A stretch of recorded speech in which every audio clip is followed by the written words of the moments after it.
اللہ اکبر۔ Sweden میں قرآن مجید کی بے حرمتی کرنے والے شخص کی قبر پر کیا ہوا دیکھ کر آپ کے رونگٹے کھڑے ہو جائیں گے۔ جیسے ہی اس گستاخ کے تابوت کو قبر میں اتارا جانے لگا تو ایک ایسا منظر کیمرے میں ریکارڈ ہو گیا کہ عیسائی بھی کلمہ پڑھنے لگے۔ اللہ اکبر۔ السلام علیکم ناظرین۔ سویڈن میں قرآن مجید کی بے حرمتی کرنے والا نوجوان جس کا تعلق عراق سے تھا مگر دنیا کے کسی بھی مذہب کی نمائندگی نہیں کرتا، آج ہم آپ کو اس کی ویڈیو دکھانے والے ہیں۔ جب خدا کا عذاب نازل ہوتا ہے تو ایک گستاخ کی کیا حالت ہوتی ہے، دل تھام کر دیکھیے گا۔ ایسے لوگوں کو تو قبر کی مٹی بھی قبول نہیں کرتی۔ عید الاضحیٰ کے روز سویڈن میں مسجد کے باہر ایک شخص نے قرآن مجید کی بے حرمتی کی۔ اس نے یہ جانتے ہوئے بھی کہ مسجد میں کئی مسلمان عید کی نماز کے لیے آئے ہیں، وہ جان بوجھ کر ان کے جذبات کے ساتھ کھلواڑ کرنے کے لیے مسجد کے باہر باقاعدہ پولیس اہلکاروں کے ساتھ آیا اور سب کے سامنے قرآن شریف کی بے حرمتی کرنا شروع کر دی۔ مسلمان بے بسی سے کھڑے دیکھتے رہے، کوئی بھی آگے بڑھ کر اسے روک نہیں سکتا تھا۔ وجہ یہ تھی کہ اس کے ساتھ پولیس اور عدالت کا ساتھ تھا۔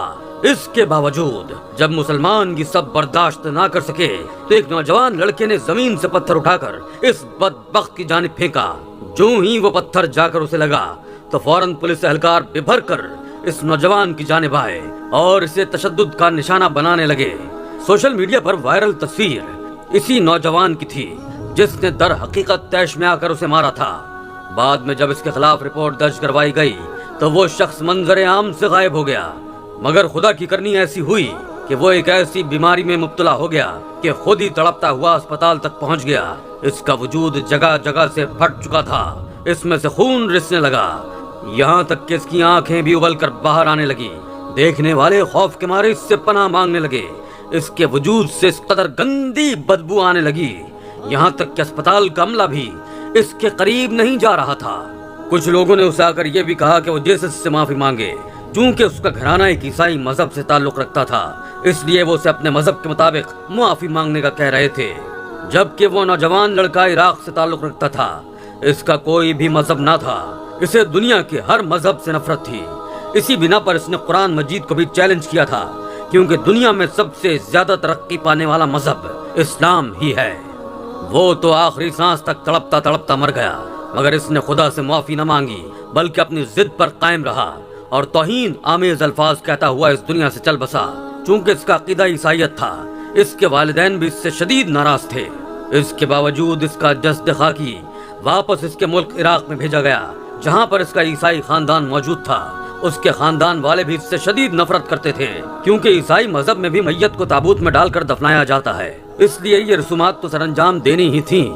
گھر والوں نے اس کے لیے دعائیہ کلمات ادا کیے اور عیسائیت کے مطابق رسومات ادا کرنے کے بعد جو ہی اس بدبخت کا وجود تابوت میں ڈالنے لگے تو اچانک تابوت میں آگ لگ گئی۔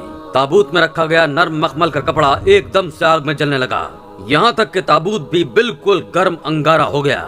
لوگ خوف سے دور بھاگنے لگے، ان کے ہاتھوں سے میت چھوٹ کر زمین پر گر چکی تھی، مگر تبھی لوگ سنبھالتے ہوئے فوراً اس گستاخ کی میت کو کندھا دے گئے۔ لوگ حیران تھے کہ آخر تابوت میں آگ لگ کیسے سکتی ہے۔ انہوں نے ایک بار پھر تابوت تیار کیا، مگر تبھی لوگ سنبھالتے ہوئے فوراً اس گستاخ کی میت کو کندھا دینے لگے۔ لوگ حیران تھے کہ آخر تابوت میں آگ لگ کیسے سکتی ہے۔